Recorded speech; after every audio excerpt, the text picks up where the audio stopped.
Ahlan wa sahlan wa marhaban mpenzi mtazamaji, assalamu alaikum wa rahmatullahi wa barakatuh. Natumai mzima buheri wa afya. Jina langu ni Haifa Muhammad na karibu katika kipindi kipendacho Upeo Asubuhi ndani ya kitengo Bustani la Ndoa. Mpenzi mtazamaji, ni furaha tena kuwa naye Sheikh wetu Sheikh Yusuf ndani ya studio zetu za Mahdi TV, ambaye anazidi kudadavulia na kuelezea mengi kuhusiana masuala ya ndoa. Na inshallah katika mada yetu ya leo, mpenzi mtazamaji, tunaenda kujua mazoea katika ndoa na changamoto zake. Ni vipi mazoea tutafanya ni mpaka isivuke kiasi cha kwamba tunakoseana heshima ama inaleta mtafaruku katika ndoa? Maana pia mazoea, wanakuambia mazoea yana tabu. So inshallah kwa uwezo wake Mwenyezi Mungu kunradhi, tukielekea kwake tutaweza kufahamu mengi na mengi zaidi. Assalamu alaikum wa rahmatullahi wa barakatuh. Wa alaikum salam wa rahmatullahi ta'ala wa barakatuh. Karibu tena Sheikh. Ahsantum. Naam, alhamdulillah. A'udhu billahi minash shaitani la'inir rajim. Bismillahir rahmanir rahim. Alhamdulillahi rabbil alamin. Assalamu alaikum wa rahmatullahi ta'ala wa barakatuh. Wa alaikum salam wa rahmatullahi ta'ala wa barakatuh. Alhamdulillah, nashukuru kwa mada pia ya leo. Mazoea. Unajua hili neno mazoea inabeba tafsiri kubwa. Ndiyo. Na inaweza kuwa mazoea ya kitabia kwa upande mmoja, kwa upande wa mume. Ndiyo. Au ikawa ni mazoea kwa upande wa mke, ama ikawa ni mazoea kwa wote wawili. Ndiyo. Maisha ya ndoa ni maisha ambayo mume na mke wote wanahitaji kutulizana. Ndiyo. Sababu Mwenyezi Mungu Subhanahu wa Ta'ala anasema litaskunu ilaiha, ili tupate utulivu. Ndiyo. Na ndoa imebeba wingi wa furaha, na pia ndoa ucheshi ndani upo mwingi. Ndiyo. Na mizaha pia ni mingi. Na pia ndoa ina baadhi ya mambo ya aibu ambayo ni ya watu wawili wana ndoa. Na wakati mwingine ikiwa haya mambo yakifanyika kwenye ndoa, inakuwa ni sawa kwa wote wawili. Ndiyo. Na ndio unaambiwa wakati ambapo unaoa ama unaolewa, haumjui mwenzako. Kweli. Ukikaa naye sasa ndio utamjua. Ni mungwana wakati ambapo alikuwa, lugha ya sasa wanasema alipokuwa anakukatia. Ni mungwana kabisa na ni mtakatifu. Na pia na yeye alikuwa na matumaini, ili wakati anakukatia pia yeye ana matumaini wewe uko mtakatifu, wewe uko sawa. Lakini mnapoingia katika maisha ya ndoa sasa, kila mmoja anaeleweka vizuri. Kutaka kumjua mume, kama ni mtu wa kukoroma, saa hiyo ndio utamjua, kwa sababu mmekaa na yeye kipindi kirefu sasa. Ushajua hizo tabia. Ndiyo. Na utajua pia ucheshi wake uko vipi. Haswa. Ule ucheshi ambao alikuwa nao ni ule wa kipindi ambapo alikuwa akikutafuta, ama ni ule kipindi cha uchumba. Ndiyo. Ama ucheshi huu ni wa kuendelea. Sasa kama ni ucheshi wa kuendelea, utamuelewa katika. Na ndoa ina baadhi ya mambo ambayo tunapozungumzia kuhusu mazoea ina mambo makubwa zaidi ambayo pia yanafaa pia yaweze kuangaliwa zaidi. Naam. Lakini kitu kimoja ambacho nitajaribu kuzungumza, ambapo pengine ni moja katika haki ambazo inafaa hawa mume na mke waweze kuangalia. Ndiyo. Kwanza, kila mmoja kutunza heshima ya mwingine. Na wakati mwingine unaweza kuwa umezoea kumfanyia mzaha mke wako. Na unajua kuna mzaha ambao unalete furaha, lakini huo mzaha kuna kipindi ambapo ukilete inalete huzuni. Kweli. kuna kipindi cha mzaha unapokelewa vizuri. Na kuna kipindi ambacho mzaha wakati mwingine, mimi wakati mwingine nataka uniliwaze, lakini sasa umeniletea nini? Mzaha. Kwa sababu gani? Umezoea. Yamekuwa ni mazoea ya wewe kuni. Na hata nikiwa na huzuni mara nyingi, badala ya kunituliza unaniletea mzaha. Na nahitaji wakati mwingine kulindwa, kama vile wewe unavyohitaji kulindwa. Wakati mwingine mazoea yanaweza yakafanya mambo yakawa ni magumu, na hata maisha ya ndoa yakawa ni maisha ya wao wawili, mume na mke, kuchukiana. Na mara nyingi inakuwa, unaona, hayo mazoea mara nyingi tunaweza sema wakati mwingine ni kupuuza, kutupilia mbali. Mume wangu hana shida, tumezoea kufanya, amezoea na kadhalika. Anajua, yani ni kwa mfano hizi, mimi naweza fanya vile ninavyotaka, yeye ananijua. Ndio. Umeelewa? Lakini kuna kipindi ambapo anakujua unaweza fanya hivyo, lakini kuna kipindi hataki. Sasa mazoea wakati mwingine yanaweza kalete huzuni ikiwa mtu ambao hataki katika kile kipindi. Ndio. Na kama ni wakati, unajua kuna wakati ambapo maisha ya ndoa inategemea wale wawili vile wanavyoishi. Ndio. Maisha hiyo ya ndoa inaweza kuwa ni ya furaha na ucheshi, na hata kucheza wenyewe, wakacheza mume na mke wakacheza vile wanavyo. Lakini inafika wakati sasa yale mazoea hebu tuache. Nimesimama kama mume. Ndiyo. Na nimesimama kama mke. Sasa unaona, mke atasimama na majukumu yake na mume kando. Unajua mazoea pia yana mipaka. Ndiyo. Kuna kiwango ambacho unafaa ufikie, na kuna kiwango ambacho unafaa usifanye haya mazoea. Maana inaweza kuwa labda kuna utani fulani mmezoea kuanzia na mkiwa ndani. Na ikatokea labda ule utani ukauleta nje wakati uko karibu na marafiki zako. Kabisa. Kutojua kwamba wale marafiki zako watakuwazia kivingine, utakuwa unamkosea heshima yule. Maana yule kwa akili yake anajua hichi ni kitu ambacho mimi hufanya na wewe tukiwa wawili, na sio cha hadhara. Kwa nini uje ukieke katika hadhara? Sasa kuna baadhi ya mambo, ndio maana nikasema kuna baadhi ya mambo yanakuwa ni ya watu wawili, yamezoeleka, lakini ni ya mazingira ya pale ndani chumbani. Ndiyo. Hayafai kutoka. Ndiyo. Kwa hivyo nje inafaa bado umchunge heshima.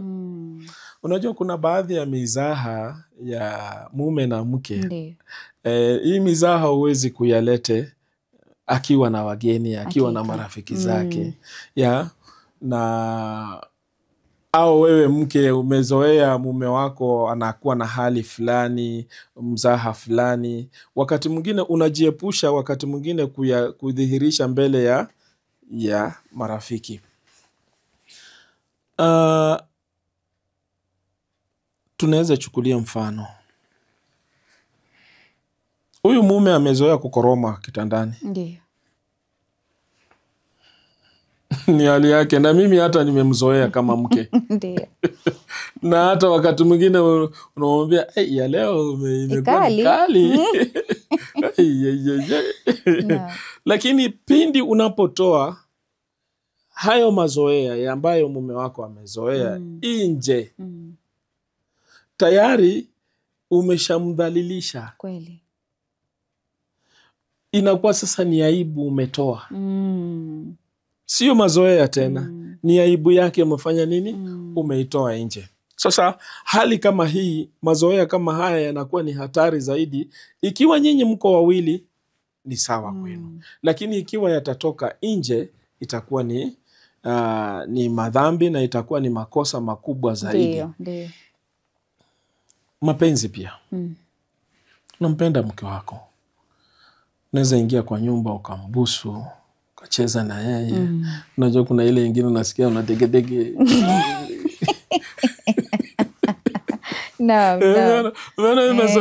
Kuna alhamdulillah, kuna wale ambao wamejaliwa kuyahifadhi wake zao katika mahaba, mapenzi. Yani hata akiingia kwanza mke wake, hata kama amekasirika, zile harakati ambazo atamfanyia mke atafurahi. Naona sema kwamba mwanamke ni kiumbe ambaye ndio hukasirika, lakini kuna mambo tu kidogo umemfanyia tu, anatabasam, anaona ni kama mimi napendwa hapa.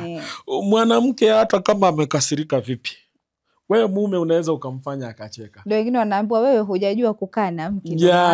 Sasa ikiwa unajua namna gani unaweza kumtunza, bila shaka maisha yenu yatakuwa ni mazuri. Naambiwa mwanamke hakasiriki muda wote. Kabisa. Kuna ile kipindi ambazo ukimuonyesha baadhi ya furaha na itakuwa. Sasa kuna baadhi ya mambo ukifanya, yale mambo ya nyumbani pale ukiyafanya nje pia, watu pia wanaweza kuwashangaa. Ndio. Ni mapenzi. Na tumezoea haya mapenzi. Na tumezoea hii mizaha sisi tukuyafanya. Hapo ndo utasikia kwani hao ndo wa kwanza kupendana. Ninyi ndio wa kwanza kupendana, mnatuonyesha nini na kadhalika. Ndio. Sasa kuna baadhi ya mambo yanahitaji yawe ni asiri ya ndani, yasiwe ni ya nje. Wakati mwingine ukifanya nje ni mazuri, lakini wakati mwingine inaonyesha ni kama aibu. Ndio. Sasa ninafaa tuweze kuangalia haya mazoea, wakati mwingine inafaa iwe na mipaka. Na ikiingia katika mambo ya aibu, moja kwa moja watu wataanza kuwasema. Na watu wakishaanza kusema, ndoa zenu pia zitaanza kuwa katika hali ya kuyumba yumba. Na haitakuwa na furaha, hata hamtakuwa na furaha ya maisha ya baadaye. Kwa hivyo inafaa mume na mke wawe wana mipaka pia katika mazoea yao. Yani tunafanya mzaha, lakini mzaha wenyewe una mipaka yake. Na inafika wakati unasimama kama usifanye mizaha ama usifanye baadhi mazoea mpaka yakaondoa heshima yako. Mazoea yakaondoa ile heshima yako kusimama kama mume ama kusimama kama mke kwenye nyumba. Maana ni mitihani mkubwa, ama ni mtihani mkubwa ambao unatokea. Watu mmezoeana sana mpaka ile heshima inapotea. Ama utakuta ndio kuna zingine utasema ndio ni michezo, lakini ufika mahali yule mume hapendi. Si kwamba kila siku atapenda kile kitu. Ufikia mahali uona like hii pali inaelekea, naona yakizua mambo mengine. Ndipo unakuta watu wanaambiwa tunzeni ile mipaka, ili ije iwe ni kitu ambacho kina uninio ndani yake. Ujue kama ndio huyu ni mume na huyu ni mke. Ndio kuna kule kucheza, kuna kule kufarijia na nini na nini, lakini ujue kwamba huyu mwisho wa siku ni mume wangu. Na heshima yake ibakie pale pale. Ambapo ni wanawake wengi sana tunafeli, ama pia wanaume pia tunafeli upande wa tunakuja mwisho wa siku tunakuwa na mizozano katika ndoa. Inakuwa watu hawayoi katika usalama. Shukran sana Sheikh, inshallah. Acha chukua mapumziko, tukirudi katika awamu ya pili tena tuangazia mada yetu, tuzidi kufahamu maybe changamoto za mazoea mwisho wa siku huleta nini, inshallah. Asante. Kurudi kwako mpenzi mtazamaji, natumai katika awamu ya kwanza tukiwa na Sheikh wetu Sheikh Yusuf ndani ya studio zetu za Mahdi TV umeweza kufahamu mambo ambayo ameweza kuyaangazia haswa kuhusiana na mazoea. Sawa, anasema ya kwamba ndani ya familia, ama ukiwa wewe na mkeo ama wewe na mumeo, mazoea ni baina yenu wawili, lakini chungeni sana yasije yakatoka nje, maana yakitoka nje huwa yanavuka ile mipaka yake. Kukiwa na mipaka baina yako wewe mke na mume, yale pia itakuwa iko na kitu kizuri ndani yake, mtakuwa ile heshima inadumu. Mke hatomkosea heshima mwanamume, na ndo kama hivyo anakuambia kuna wanaume wengine ukiwakosea heshima na amekukanya labda mara ya kwanza, ya pili, ya tatu, unasikia tayari mkono ulisharuka. Na mkono ukisharuka ndugu yangu inakuwa salama inakosekana. Wana mwisho wa siku utasema mimi acha rudi zangu kwetu. Mpenzi mtazamaji, kufikia hapo acha tuchukue mapumziko, tukirudi tutaweza kuendelea zaidi. Assalamu alaikum wa rahmatullahi wa barakatuh. Mpenzi mtazamaji, karibu tena katika awamu ya pili ya kipindi kipendacho Upeo wa Asubuhi ndani ya kitengo Bustani la Ndoa, tukiwa naye Sheikh Yusuf ndani ya studio zetu za Mahdi TV. Anazidi kutupa furaha zaidi, anazidi kutuelezea ni vipi wanandoa wanafaa kuwa. Wewe mwanamke unahitaji kuolewa, wewe mwanamume unahitaji kuoa, basi ni jukumu lako kuhakikisha kwamba unajua ni mambo yapi ambayo yanapaswa kuwa ndani ya ndoa. Mazoea katika ndoa ni sawa, lakini pia ina mipaka yake. Wanakuambia mazoea ikizidi sana inakuja inakuwa ni ukosefu wa heshima baina yenu wawili. Na sisi hatutaki kusikia kwamba watu mnaachana. Tunataka zile ndoa bwana mmoja mkutane peponi. Insha Allah tukirudi kwake Sheikh tutaweza kufahamu changamoto za mazoea ni zipi insha Allah. Bismillah Sheikh. Assalamu alaikum wa rahmatullahi ta'ala wa barakatuh. Wa alaikum assalam wa rahmatullahi ta'ala wa barakatuh. Alhamdulillah, nafikiria tumezungumzia kuhusu mazoea na wakati mwingine tukaelezea pia haya mazoea wakati mwingine yanaweza yakasababisha hatari kubwa zaidi. Ndio. Kando na kwamba inaweza kuwa ni kitu cha halali lakini namna ambayo imetokea imevuka mipaka. Na maisha hasa ya ndoa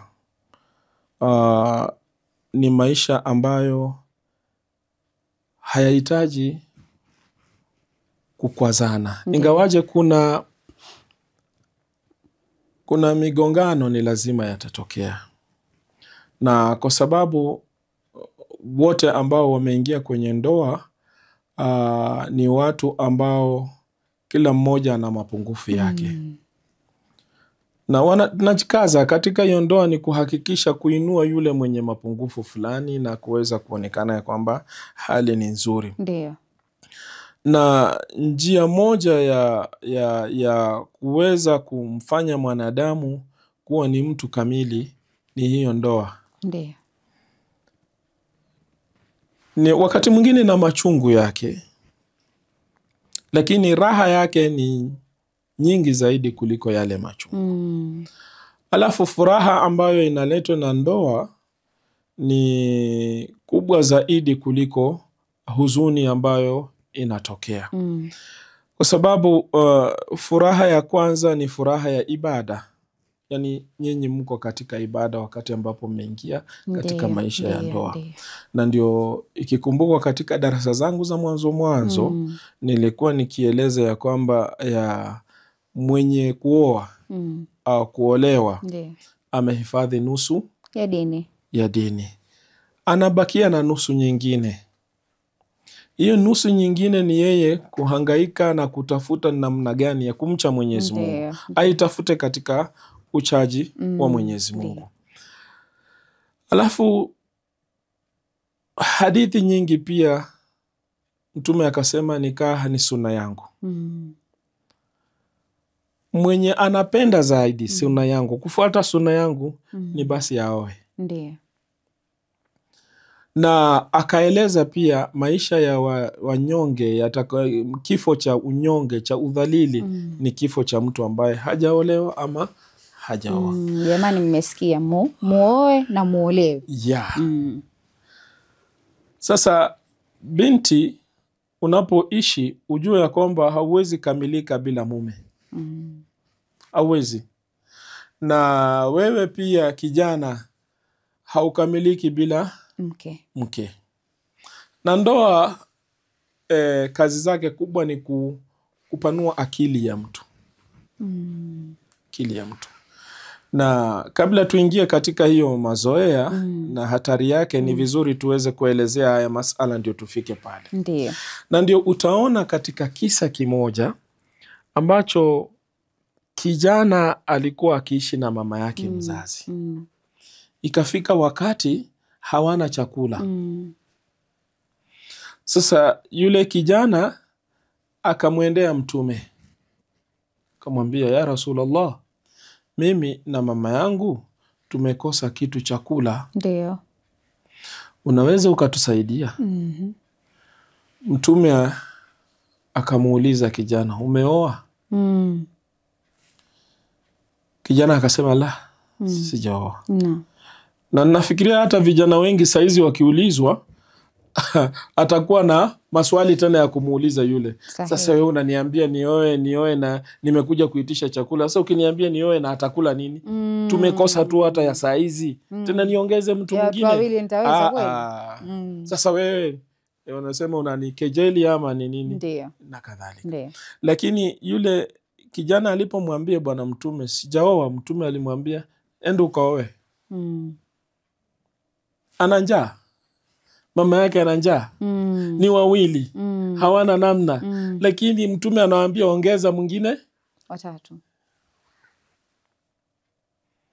Ambaye anafaa pia kukutegemea wewe. Ndio. Basi yule bana akarudi kwa mama yake akamwambia, mama, nimeenda kwa mtume nikuitisha chakula, lakini yale ambayo nimepata ni haya, mtume ananiambia nioe. Basi mama yake akamwambia, huenda kile ambacho mtume anakwambia ni cha kheri. Ndio. Kijana ilimbidi akaoa. Alipooa tu akili ilianza kufanya kazi. Sasa saa hizi tuko watatu. Mama, mke wangu na mimi. Watakula nini? Ndio. Sasa unaona hapo akili inaanza kufanya kazi. Kijana akatoka na kuanza kutafuta kuni, akiuza, akilete nyumbani matumizi watu wana. Unaona wakati mmoja ndoa inakuwa ni mtu kujituma. Yani ukisema ya kwamba mimi sioi mpaka nipate kazi. Wakati mwingine hiyo kazi inaweza patikana wakati umeoa. Hakika. Hiki kipindi chote ambacho hauna kazi na haujaoa, haujui kwamba ile ndoa ndio itakufungulia njia ya kazi. Kweli. Na wakati unaposema mimi mpaka nimiliki ndio niweze kupata ndoa, utakuwa unakosea. Kwa sababu ni mambo ambayo ni kama wewe unafikiria wewe ndio unatoa riski. Ili hali anayetoa riski ni nani? Mwenyezi. Ni Mwenyezi Mungu Subhanahu wa Ta'ala. Sasa haya maisha wanapoingia, unapoyatambua kwamba haya maisha ya ndoa ni maisha yenye baraka, ni maisha yenye thawabu, ni maisha yenye furaha hapa duniani na kesho akhera. Utaishi ikiwa wewe mwenyewe unajali mwenzako. Maana pia wanasema kwamba wewe kama hujaoa ama hujaolewa huwa hufikirii vizuri. Yeah. Angalia kijana mwenye hajaoa saizi, amefikia umri wa kuoa na ako tu anaishi. Yani mipangilio yake ni hivi imevunjika. Yani hajielewi. Yani hata no. Vijana, ingieni katika maisha ya ndoa. Yani maisha mazuri zaidi, na maisha pia yanatufunza namna ya kuvumilia na namna ya kuunganisha familia na mapenzi. Kweli. Ingawaje tukirudi katika darasa yetu ya mazoea na madhara yake, ni kwamba hawa watu wanapoingia katika ndoa na kila mmoja ameshajua kwamba ndoa ambayo niko nayo, matatizo ni kwamba sisi tunapoingia katika ndoa tunajua nimeoa na mke ameolewa. Hatuweki katika yale maisha yetu kwamba kuna baraka ambazo Mwenyezi Mungu Subhanahu wa Ta'ala amejalia sisi tukapatana. Ndiyo. Sasa wakati ambapo tunaanza kuzozana, tunakosa kufikiria kwamba aliyetuunganisha ni Allah Subhanahu wa Ta'ala. Na haya matatizo ambayo sisi tuko nayo, kwa nini kwanza tusimuombe Mwenyezi Mungu Subhanahu wa Ta'ala atujalie njia ya kuweza kuyatatua haya ambayo tuko nayo? Ili ndoa yako iwe sawa, lazima ishikamane na ibada, shikamane na uchamungu. Na ndio akasema tayari uko na nusu, itafute nusu nyingine ukamilishe. Sasa matatizo yetu, tunashika hii nusu ambayo tuko nayo. Hii nusu ya uchamungu hakuna. Saizi angalia hata kwa mitandao kuna wanawake wengi ambao wameolewa, lakini angalia akhlaki ambazo ziko wanazozidhihirisha. Mtihani mkubwa.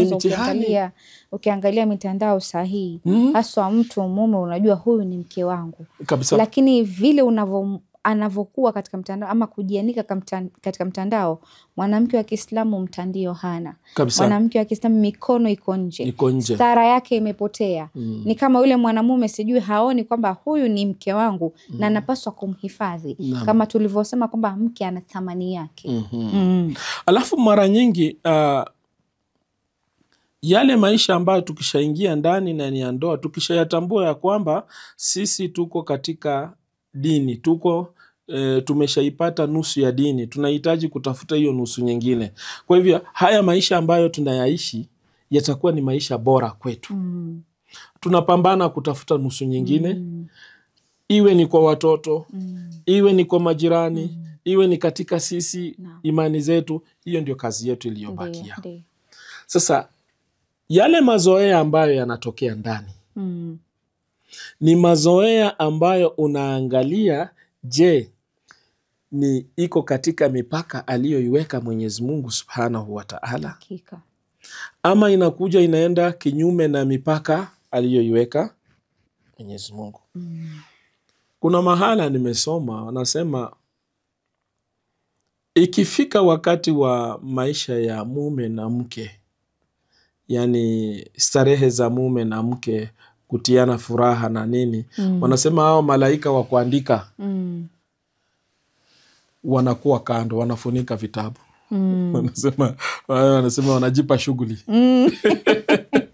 Watarudi baadaye. Sasa unaona hicho ni kipindi ambacho kama kuna mazoea yale yanakuwa yale mazoea ya ndani. Mkishatoka katika yale mazingira, wale malaika wanaanza kufuatilia yale matendo yenu. Sasa inategemea mnayafanya vipi. Sasa wakati mwingine unaweza kuwa na mazoea pale ukakosea ukapeleka yale nje. Utakuwa umeharibu. Ndio maana yanalete madhara ndani yao, inalete madhara kwenye ndoa. Ndio wakati mwingine unakuta mke ametoa baadhi ya siri, ni baadhi ya mambo ambayo pengine wamezoea kufanya mizaha na nini, lakini akapeleka kwao. Kupeleka kwao amepeleka kana kwamba ni mazoea, yani anatamka kana kwamba ni mzaha na nini. Ikimfikia yule mume anakasirika kwa sababu anashinda, kwa nini ulipeleka huko? Haya ni yetu ya pia inapunguza ile mapenzi. Ya mapenzi ile inapungua. Haya ni yetu ya hapa nyumbani. Mbona umeenda ukasema kule? Sasa hapo ndio unakuta ndoa inaanza kuyumba. Sasa kuna baadhi ya mambo ingawaje ni mazuri, mmezoea kuyafanya, lakini inahitaji yawe ni yenu. Wakati mwingine baadhi ya siri zenu ziwe ni zenu, asihusishwe na mtu mwingine. Na ndio unaona wakati mwingine inapofika mambo ya kupitana, watu wanahitaji suluhisho, kwanza ni nyinyi wenyewe wawili muanze kuitafuta hiyo suluhu.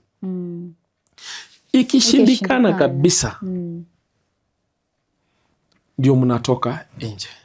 Lakini unaambiwa kuna zile hatua za kupanda daraja kutafuta suluhisho. Sio kila mtu anaweza kukuletea suluhisho kwenye ndoa. Kweli. Na ndio maana wakaambiwa kwamba si kila mtu unamuhusisha katika ndoa yako. Ndoa ni yako na mwenzi wako. Sasa ni nyinyi na zile shida mnatatua vipi?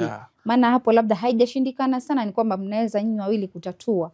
Lakini kwa sababu imeshindikana zaidi ndio mnatoka nje. Tena kwa mtu specific. Kabisa. Ni kuna wanawake pia wengi walivunja ndoa zao kwa sababu walitafuta suluhu kwa watu ambao hawafai. Wale watu wakawahimiza wakatoka kwenye ndoa, wale wakaingia katika ile ndoa.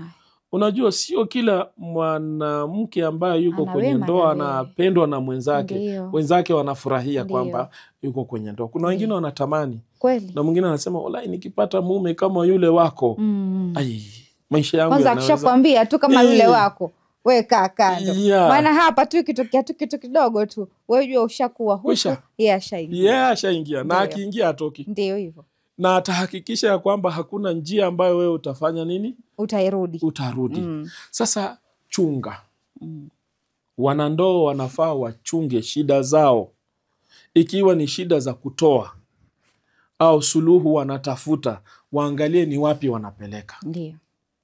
Sio kila mtu unapeleka shida yake. Na ndio unaona umuhimu wa ndoa ni kwamba hizi familia mbili zinaungana. Wakati ikitokea matatizo, hizi familia mbili zinaweza kaa. Na hizi familia ni familia ambazo zinaweza tunza heshima pande zote mbili.